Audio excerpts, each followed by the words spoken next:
Kendrick Lamar's These Walls sounds like one of the smoothest songs on To Pimp a Butterfly, but underneath all the pleasure is one of Kendrick's darkest confessions, because this song is a lot deeper than sex. It's about what grief can turn us into when our pain, ego, and power become revenge. And in my last breakdown, Kendrick Lamar and J. Cole showed us how music can preserve somebody after their death. Cole turned a dead father's story into an inheritance for his daughter. And on Sing About Me, Kendrick promised to carry the stories of people who might not survive long enough to tell them. And These Walls is a continuation of that very story. Because remember on Sing About Me, one of the men killed Kendrick's friend, and now that man is serving life in prison, while Kendrick is sleeping with the mother of his child. So the walls in this song keep on changing. At first they're sexual, it's the walls of a woman's body, and then it becomes literal. The killer is trapped behind prison walls, unable to touch the outside world. But there are also walls inside of Kendrick's mind, his grief, resentment, his ego, and his conscience. Kendrick knows that this man took somebody that he loved, so now he uses everything the other man doesn't have, like freedom, fame, access, and even influence. He knows that the man inside that cell is imagining a successful rapper with the only woman who still cared about him. That's why Kendrick says, retaliation is strong, you even dream about me. Kendrick can't take the killer's life, so he attacks his pride. And from a wounded place, that probably feels like justice, but it isn't healing, because after all of the sex is over, his friend is still dead. And that is what makes this song so uncomfortable. Kendrick's not presenting himself as morally superior. He's confessing to us all that grief made him misuse his power. And throughout To Pimp a Butterfly, he constantly repeats, I remember you was conflicted, misusing your influence. And then he admits, sometimes I did the same, abusing my power, full of resentment. These Walls is one of those moments. Even the album is called To Pimp a Butterfly, and here Kendrick is exploiting his own position.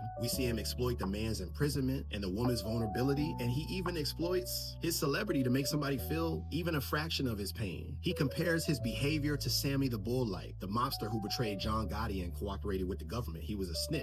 He basically betrayed them, and betrayal is everywhere on this record. The killer betrayed Kendrick's friend, the woman betrays the man serving life, and Kendrick betrays the better version of himself that he's trying to become. Everybody is trapped behind a wall. The killer has prison walls. The baby mama uses intimacy to escape her pain, and Kendrick builds walls around his grief because revenge, it feels easier than mourning. Nobody knows how to process what happened, so they act, and therefore nobody heals. That's why the music sounds so beautiful. The song seduces you before it tells you the truth. You think you're dancing to pleasure until that last verse, it reveals you've been dancing to trauma the whole time. And that's why this song is just so relatable, because most of us have imagined getting even with somebody. Most of us have wanted somebody who hurt us to feel what they made us feel. But revenge can only transfer pain. It can't transform it. Last time Kendrick and Cole showed us how music can preserve the people who died, and These Walls tells us what can happen to those people who survived them. Because revenge might make somebody else feel your grief, but it can't bring back the person whose death created it.